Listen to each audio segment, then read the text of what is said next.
नमस्कार, खिलाड़ी नंबर 1 में आप सभी का स्वागत है। मैं हूं सुमित और वीकली एक्सपायरी का दिन भारतीय बाजारों के लिए आज शुरुआती तेजी तो लेकर आया, लेकिन धीरे धीरे जो तेजी है वो हल्की बहुत फिजल आउट हो गई। करीब करीब 43 अंक ऊपर अभी भी निफ्टी ट्रेड कर रहा है। 1/4% के आसपास की बढ़त इंडेक्स में एटलीस्ट अभी के सत्र में आती हुई दिखाई पड़ रही है। हालांकि जो तेजी थी शुरुआती वो थोड़ी ईज आउट जरूर हुई है। 17,430 का मौजूदा स्तर, 17,410 के आसपास के लोज, ऑलमोस्ट लेलो के आसपास इंडेक्स अभी ट्रेड करता हुआ। Mid cap small cap index अभी भी तेजी में है। मिड कैप इंडेक्स करीब करीब 0.5% ऊपर, स्मॉल कैप इंडेक्स में भी करीब 0.5% के आसपास की बढ़त देखने को मिल रही है। दोनों ही मिड कैप और स्मॉल कैप इंडेक्स 0.5% के आसपास के गेन के साथ ट्रेड करते हुए दिखाई पड़ रहे हैं। निफ्टी बैंक जो कि करीब करीब फ्लैट टू नेगेटिव टोन पर है, 8 अंकों के आसपास की गिरावट निफ्टी बैंक में देखने को मिल रही है।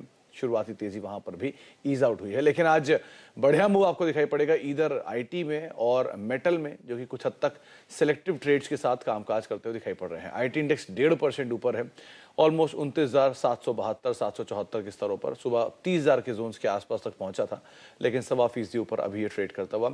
और दूसरा मेटल में सिलेक्टिव स्टॉक्स जो कि तेजी के साथ कामकाज करते हुए दिखाई पड़ रहे हैं। इस पूरे हफ्ते हमारे साथ खिलाड़ी नंबर 1 में मौजूद रहे हैं विभोर, समित और आशीष, जिनसे हम बातचीत कर रहे हैं उनके इंडिविजुअल ट्रेड्स को लेकर, मार्केट्स के रुख रवैये को लेकर।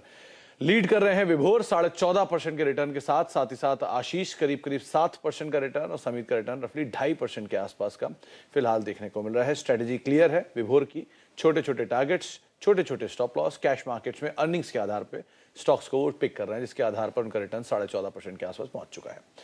तीनों ही जानकारों का बहुत बहुत स्वागत है कार्यक्रम में। और सबसे पहले तो विभोर, आप ही से ही एक सवाल मार्केट्स को लेकर, क्या रुख रखते हैं आप बाजार में? क्योंकि आज भी तेजी जो शुरुआती देखी मार्केट्स में वो थोड़ी सी फिजल आउट हुई। 17,500 के जोन्स पे कॉल राइटर्स भी काफी एक्टिव थे, तो ये माना भी जा रहा था कि शायद वहां पे कॉल राइटिंग का एक इम्पैक्ट देखने को मिले भी। क्या माने आप, मार्केट्स में क्या करना चाहिए? Good morning Sumit. जैसा कि हम लोग कल डिस्कस कर रहे थे कि जब तक आरबीआई की ये मीट पूरी नहीं हो जाती तब तक मार्केट थोड़ा सा साइडवेज की तरह रहेगा, जो ऑब्वियसली हमने ऑलरेडी अर्ली मोमेंटम देखा है, जहां पर मार्केट ने एक नॉन स्टॉप रैली दी। ऑलमोस्ट 1000 पॉइंट की रैली आई 7-8 ट्रेडिंग सेशंस में। तो वहां पर थोड़ा सा एक रेजिस्टेंस बिल्कुल बनता है, और ये 17,500 17,450 का जो एक रेजिस्टेंस है, ये अभी से नहीं है, ये अप्रैल मंथ से ही चलता हुआ आ रहा है। अप्रैल मंथ से निफ्टी ये लेवल क्रॉस नहीं कर पा रहा था, तो यहाँ पर बायर्स को थोड़ा सा कॉशियस रहने की जरूरत है। और अगर फ्रेश बाइंग करनी है तो आई वुड सजेस्ट कि कल आरबीआई का मीट हो जाए, जहां पर एक्सपेक्टेड रेट कट आता है, तो रेट हाइक आता है, सॉरी, तो बेटर है। अगर उससे ऊपर आएगा तो मार्केट थोड़ा सा एक डाइसी सिचुएशन में जा सकता है। तो एमपीसी के आउटकम को आप कीनली वॉच करिए और उसके बाद कोई रणनीति अपनी बनाइए। लेकिन ये बात सही है कि 17,500 जो जोन है ये बहुत समय से एक बड़े रेजिस्टेंस के तौर पे इंडेक्स में बना रहा है। तो आज देखते हैं, या इस ट्रिगर के बाद देखते हैं किस तरह से मार्केट्स पैन आउट करते हैं। समित, आप क्या रीड कर रहे हैं मार्केट्स में? कैसे अभी सिचुएशन दिख रही है आपको बाजार की? क्योंकि निफ्टी बैंक की तरफ से आज भी सपोर्ट नहीं है, लेकिन जो दूसरा ड्राइवर है वो है आईटी इंडेक्स, मेटल इंडेक्स, दोनों ही सपोर्ट कर रहे हैं मार्केट को सो फार। कैसे रीड करें बाजार को अभी? देखिए सुमित, इंडेक्स स्पेसिफिक जो रणनीति वो सेम है, कुछ ज्यादा बड़े मूवमेंट नहीं है कल भी। हालांकि सेकंड हाफ में हमने थोड़ी रिकवरी देखी है, बट ओवरऑल अगर हम देखें तो म्यूटेड एक्शन है इंडेक्स में। स्टॉक स्पेसिफिक थोड़ा बहुत रुझान है, और हाई लेवल पे यस प्रॉफिट बुकिंग आपको दिखेगा। जब तक हम 17,500 17,600 का जो दायरा है वो ऊपर की तरफ ब्रेक नहीं करके, आपको हाई लेवल पे थोड़ा प्रॉफिट बुकिंग दिखेगा। But overall it's more than price wise हमें ये टाइम वाइज करेक्शन लग रहा है, और ये 400 पॉइंट के रेंज में for timing Nifty and bank Nifty की अगर बात करें तो 800 के 1000 पॉइंट के रेंज में बैंक निफ्टी रह सकता है। आपको स्टॉक स्पेसिफिक मूव्स पे ज्यादा फोकस करना है। स्टॉक स्पेसिफिक मूव्स, इनके ऊपर आप ज्यादा नजर रखिए, लेकिन हाँ, इंडेक्स फ्रंट पर कुछ एक्शन खास नहीं है। ये बात बिल्कुल सही है कि बाजार में स्टॉक स्पेसिफिक स्टोरीज ज्यादा डेवलप होते हुए दिखाई पड़ रही हैं, specially mid cap small cap space में। आशीष, आप भी क्या सेम मानते हैं? सेम आपकी भी राय रहेगी कि बाजार में स्टॉक स्पेसिफिक, क्योंकि कल भी आपने ये बात कही थी कि स्टॉक स्पेसिफिक स्टोरीज पे आप ध्यान दीजिए और इंडिविजुअल ट्रेड्स के ऊपर आप ज्यादा फोकस करिए इंस्टेड ऑफ इंडेक्स, अभी भी यही करें? देखिए ओवरऑल सुमित, अगर आप देखें तो इंडेक्स पे जितनी भी चाल आई है ऊपर की ओर, ऐसा लग रहा था कि वहां से करेक्शन आएगा, थोड़ा डिप मिलेगा, लेकिन वैसा हुआ ही नहीं है। जो भी करेक्शन आया वो 150 पॉइंट से ज्यादा नहीं आया। 150 से 200 पॉइंट मैक्सिमम निफ्टी पे करेक्शन आया जो हमने देखा, और उसके बाद से फिर से रैली ऊपर की ओर शुरू हो गई। तो काफी जन है जो इस रैली में एंटर नहीं कर पाए और मिस आउट हुआ है। तो ऐसे में चलते हुए मेरे ख्याल से बाजार थोड़ा स्ट्रांग रहेगा जब तक 17,200 का आंकड़ा नीचे में बचा हुआ रहता है। 17,500 का क्रॉस करना मुश्किल है, शायद आज ना करे कल कर जाए। ऐसी गुंजाइश है कि 17,500 पे काफी हाई ओपन इंटरेस्ट बिल्डअप है कॉल साइड पे अगर आज देखे तो गुंजाइश है कि कल के दिन करे, लेकिन overall trend buy on dip का ही रहेगा। यहाँ पे जो भी डिप मिलता है मेरे ख्याल से शॉर्ट लिव्ड होगा और वहां से वापस से रैली शुरू हो सकती है, तो टॉप कैच नहीं करना चाहिए। और ऐसे में चलते हुए चुनिंदा स्टॉक जो mid cap small cap space में से है उसने अच्छे खासे आउट परफॉर्म किए और वो चुनिंदा स्टॉक्स में बाय करने की राय होगी। ओके, तो चुनिंदा ट्रेड्स पे आप नजर रखेंगे, लेकिन हाँ buy on dips index front पर एटलीस्ट आपकी रणनीति साफ होनी चाहिए। चलिए अब पोर्टफोलियोज की शुरुआत करते हैं। सबसे पहले विभोर का पोर्टफोलियो आपकी स्क्रीन पर आएगा। उनका विनिंग पोर्टफोलियो है और अलग अलग स्टॉक स्पेसिफिक यानी कैश मार्केट के स्टॉक्स को पिक कर रहे हैं। देवयानी इंटरनेशनल कल उनकी नजर भी थी इस पे और सेकंड हाफ में उन्होंने पिक भी किया था 193 के टारगेट्स के लिए, 178 का स्टॉप लॉस और ओरिएंट इलेक्ट्रिक उन्होंने 11 बजे के सेगमेंट में उन्होंने इसको रेफर किया था, तो दोनों में ही अपने प्रॉफिट्स को बुक कर चुके हैं। तो इसका मतलब उनके पास 2 कॉल का स्कोप बचता है। पहली कॉल विभोर आपकी तरफ से कौन सी होगी? सुमित, जो आज मैं स्टार्ट करूंगा वो रहेगा कल्पतरू पावर से। कल्पतरू पावर इस टाइम ट्रेड कर रहे हैं समथिंग अराउंड 378 के आसपास। अगर चार्ट रीडिंग से बात की जाए तो नो डाउट हाइयर हाई बना रहा है, बट ऊपर की तरफ एक वोलेटिलिटी कंप्रेशन हो रहा है एंड इस वोलेटिलिटी कंप्रेशन का जैसे ही ब्रेकआउट आएगा नॉन स्टॉप रैली देखने को मिल सकती है 390, 400 एंड इवन 410 के आसपास।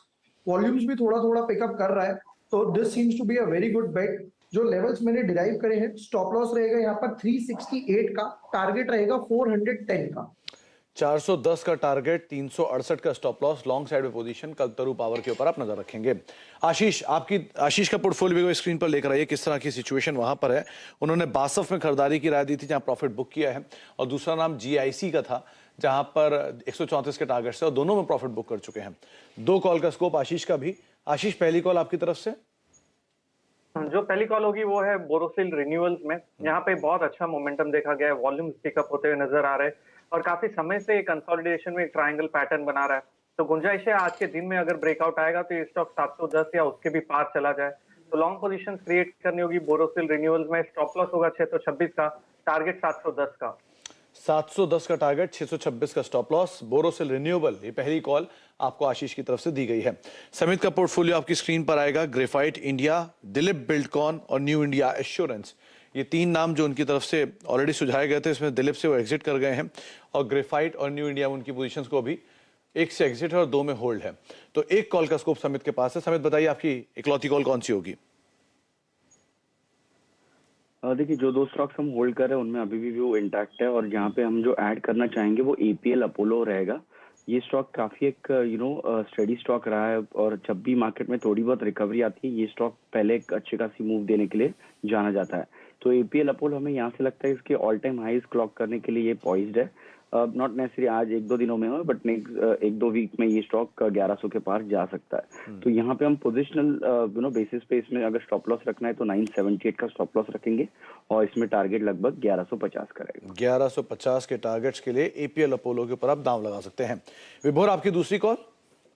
सुमित, नहीं, मैं दूसरी कॉल के लिए वेट करूंगा क्योंकि मैं यहाँ पर 3-4 दिन से नोटिस कर रहा हूँ जो सेकंड हाफ का एक मोमेंटम आता है वहां पर FII आते हैं, बाइंग करते हैं, तो वहां पर एक ट्रेड अच्छा मिल जाता है, जैसे कि कल दिव्यानी मिला था।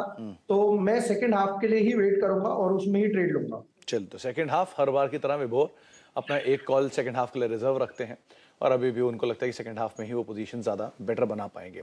आशीष, आप भी वेट करेंगे? आपकी तरफ से कोई कॉल है भी?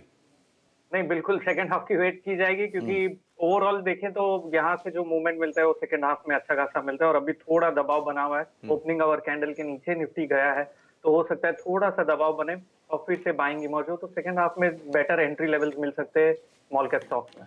ये बात तो सही कही। इनफैक्ट ये दोनों ही खिलाड़ियों की रणनीति है, दोनों ही सेकंड हाफ का वेट करते हैं और एक कॉल उस समय पर निकालते हैं। चलिए आगे भी हम बातचीत करेंगे, लेकिन उससे पहले अब एक और खास मेहमान हमारे साथ मौजूद हैं। नंबर्स आए हैं धानुका एग्रीटेक के और उस पर बातचीत करने के लिए कंपनी के MD MK धानुका सर हमारे साथ मौजूद भी हैं। धानुका सर, नमस्कार, स्वागत आपका कार्यक्रम में। नंबर्स के लिहाज से देखें तो ये क्वार्टर सीक्वेंशियल बेसिस पे भी थोड़ा बेटर साइड पे दिखाई पड़ा और एक अच्छे नंबर्स कंपनी ने पोस्ट किए हैं। इनपुट कॉस्ट का थोड़ा इम्पैक्ट जरूर ज़्यादातर सभी कंपनियां फेस कर रही हैं, लेकिन इस सिचुएशन सिनेरियो के बाद, क्योंकि अब हम मॉनसून में एंटर कर चुके हैं, तो Q1 के नंबर्स पहले तो बताएं किस तरह के हाईलाइट्स रहे और Q2 जो प्रेजेंट सिनेरियो चल रहा है वहां पर नंबर्स किस तरह के हम देख रहे हैं प्रेजेंट सिचुएशन में। देखिए, Q1 के अंदर में अप्रैल और मई तो काफी अच्छे गए थे दोनों महीनों में काफी अच्छी ग्रोथ थी, लेकिन जून में बारिश डिले होने के कारण से ग्रोथ की बजाय डी ग्रोथ आ गई। तो उस कारण से ओवरऑल जो परफॉर्मेंस आनी चाहिए थी कंपनी की वो फर्स्ट क्वार्टर में नहीं हो पाई, क्योंकि काफी सारी जून की सेल्स जो है वो जुलाई में शिफ्ट हो गई।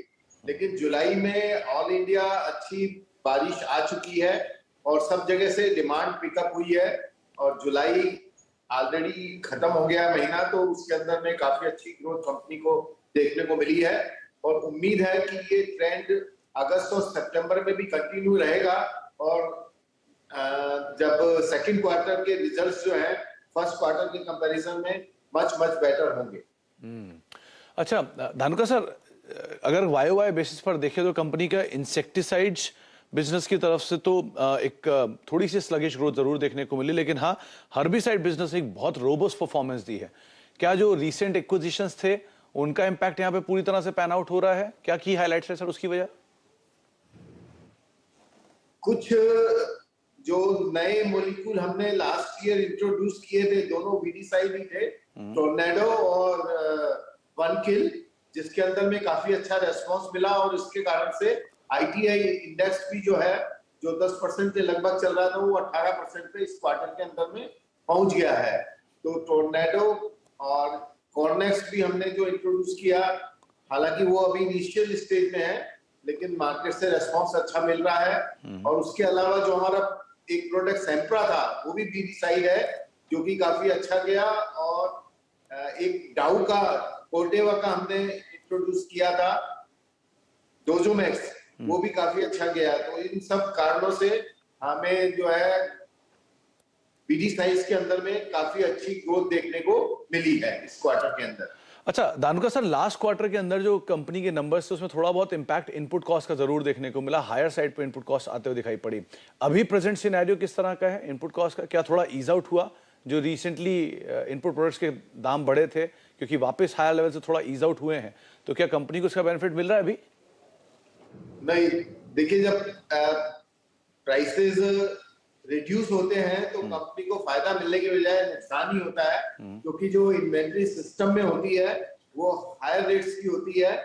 जब प्राइस इंक्रीज होते हैं तो लो रेट की इन्वेंट्री होती है और कंपनी को फायदा मिलता है। तो डेफिनेटली प्राइसेस जो है कुछ करेक्शन हो रहे हैं, लेकिन उतने ज्यादा भी करेक्शन नहीं है। तो हम समझते हैं कि मार्केट में प्राइस करेक्शन का इम्पैक्ट आते आते समय लगेगा, क्योंकि जो नई इन्वेंट्री चाइना से आएगी उसके अंदर में ही प्राइस रिड्यूस होंगे। तो तब तक जो है ये खरीफ का सीजन ओवर हो जाएगा, तो खरीफ के अंदर में बहुत ज्यादा प्राइस रिडक्शन की गुंजाइश नहीं लगती है। अच्छा एक और चीज सर, वो जो न्यू मॉलिक्यूल ओवरऑल सेल्स के अंदर जिसका जो कंट्रीब्यूशन देखें तो 18% के आसपास पहुंच चुका है, जो कि लास्ट FY18 में इस तरह के नंबर्स हमने देखे थे। गोइंग फॉरवर्ड ये कैसे बढ़ता हुआ देख रहे हैं, और क्या ये नंबर 20% जो पिछला हाई था 20% के आसपास का, उसे एक्सीड करता हुआ दिखाई पड़ेगा?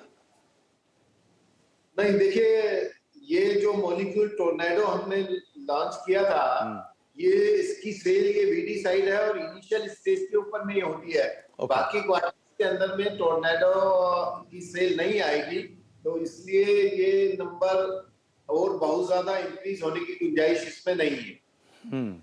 अच्छा एक और चीज सर, वो नॉर्दर्न मार्केट्स हमेशा से डोमिनेंट मार्केट रहा है कंपनी के लिए, इस बार भी वहां पे एक अच्छी ग्रोथ रही है, तो ये मान के चले गोइंग फॉरवर्ड भी इसी मार्केट पे ही मेजर फोकस रहेगा, या जो वेस्टर्न और ईस्टर्न मार्केट्स हैं उनके ऊपर कुछ फर्दर एक्सपेंशन? देखिए कंपनी का सबसे ज्यादा फोकस और जो सबसे ज्यादा सेल्स आती है वो वेस्ट जोन और साउथ जोन से आती है। ये दो मार्केट काफी डेवलप हैं और इनके अंदर में ओवरऑल इंडस्ट्री की भी सेल जो है सबसे ज्यादा इन्हीं दो जोन से होती है। नॉर्थ में डेफिनेटली ग्रोथ अच्छी आती है क्योंकि फार्मर प्रोग्रेसिव है, और ईस्ट जोन बैकवर्ड है, वहां पे अभी भी किसान जो है दवाई यूज का इस्तेमाल बहुत कम करता है। तो इसके लिए बंगाल, बिहार, उड़ीसा और झारखंड ये स्टेट्स ऐसे हैं जहां पे अभी भी पेस्टिसाइड्स का कंजम्पशन काफी कम है। इनफैक्ट 44% के आसपास की वेस्टर्न जोन से जो सेल्स है वो आती है।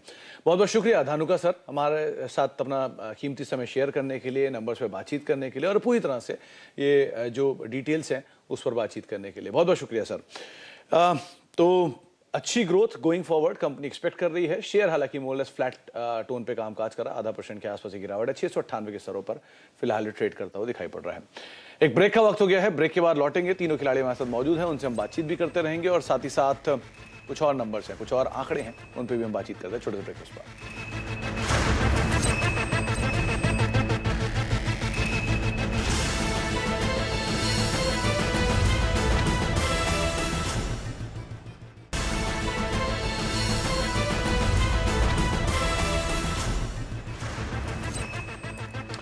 आप देख रहे हैं खिलाड़ी नंबर 1। मार्केट्स में दिन के निचले स्तरों पर कामकाज हो रहा है। इनफैक्ट इंडेक्स जो है वो लाल निशान में पहुंच गया, 17,367 के जोन्स में इंडेक्स पहुंचता हुआ थोड़ी सी बिकवाली हाई लेवल से जरूर देखने को मिली है। कॉल्स आपकी स्क्रीन पर है। विभोर ने आज अपने पोर्टफोलियो में एक नाम शामिल किया है कलतरू पावर का, 410 रुपए के टारगेट्स के लिए उन्होंने अभी एक कॉल का स्कोप छोड़ा अपना, वो सेकंड हाफ में यूज करेंगे। कंट्रीब्यूशन वाइज 0.5% के आसपास कंट्रीब्यूशन इस कॉल की तरफ से आता हुआ दिखाई पड़ रहा है। इसके अलावा समित की तरफ से 2 कॉल ऑलरेडी ओपन थी, जिसमें उन्होंने न्यू इंडिया एश्योरेंस को रखा हुआ है 97 के टारगेट्स के लिए, ग्रेफाइड इंडिया को 475 रुपए के टारगेट्स के लिए और एपीएल अपोलो उनकी नई कॉल है 1150 के टारगेट्स के लिए, 978 का स्टॉप लॉस मेंटेन करेंगे। कंट्रीब्यूशन वाइज करीब 3.5% कंट्रीब्यूशन न्यू इंडिया एश्योरेंस का, एपीएल अपोलो फ्लैट और ग्रेफाइड इंडिया रफली 1.5% के आसपास से पॉजिटिव कंट्रीब्यूशन ये भी दे रहा है। इसके अलावा आशीष की तरफ से बोरोसिल रिन्यूएबल ये एक नया नाम ऐड किया है 710 रुपए के टारगेट्स के लिए, 626 का स्टॉप लॉस और जो कंट्रीब्यूशन है वो आपकी स्क्रीन पर फ्लैट टू पॉजिटिव साइड पे ये कंट्रीब्यूट कर रहा है आशीष के पोर्टफोलियो के अंदर।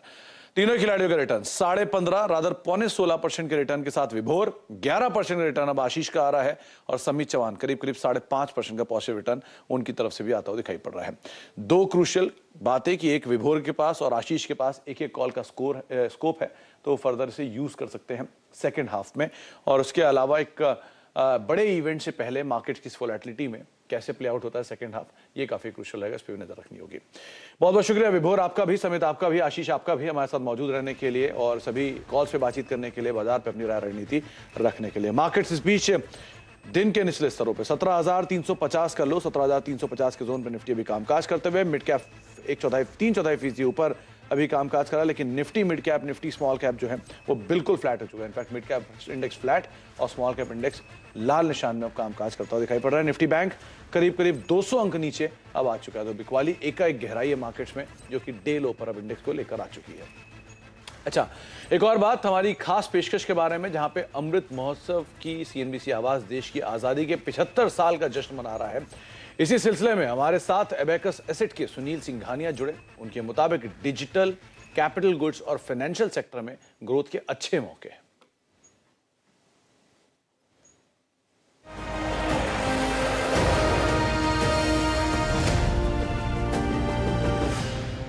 ऐसे नए आइडियाज आपको कौन से अच्छे लगते हैं इस वक्त जो इंडिया की ग्रोथ स्टोरी के साथ चल रहे हैं? देखो, एक digital world is here to stay.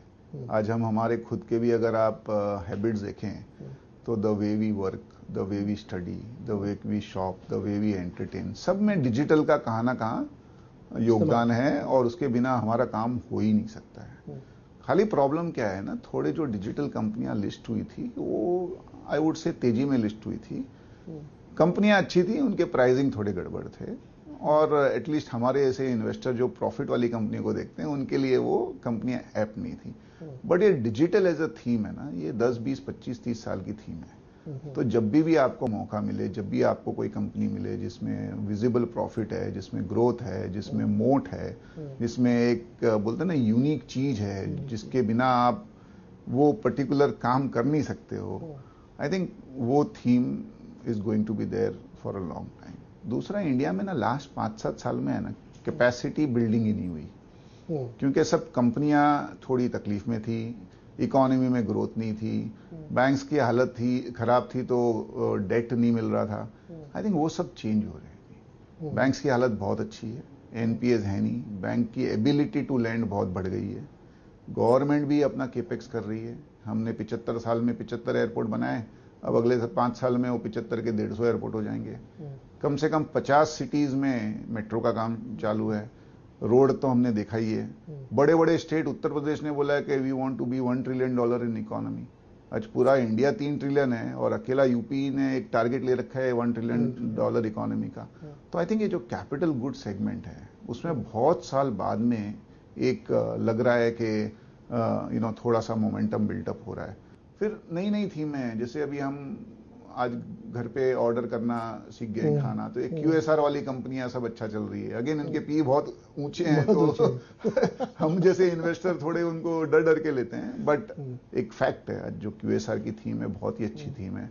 Financial markets including banks, insurance companies, इनमें बहुत ही बड़ा स्कोप है। पर्टिकुलरली बैंक्स में आप देखिए बड़ी बैंक्स और स्ट्रांग हो गई है, क्योंकि लोगों ने ये रियलाइज कर लिया है कि अगर मैं किसी को पैसा देता हूं तो मुझे अच्छा ब्रांड चाहिए, मुझे स्टेबिलिटी चाहिए। सिस्टम्स बहुत अच्छे हो गए हैं और आई थिंक ये फिनटेक का एक एडवांटेज मिल रहा है बड़ी बैंक्स को। आई थिंक वो भी एक अच्छा है।